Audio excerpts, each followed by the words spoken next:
how to pair your remote control with your garage Chamberlain opener. There is two kinds of the motor. One has a cover on the light and the other one, it doesn't have one. Let's start with the one with the cover. As you can see, it's a bigger motor. In the back of you can find two arrows to control the door and a yellow button. You need to push the yellow button. This little light will turn on. Click on the button you want to pair.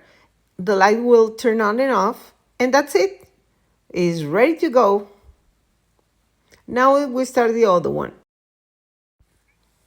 All the Chamberlain motor door opener are almost the same.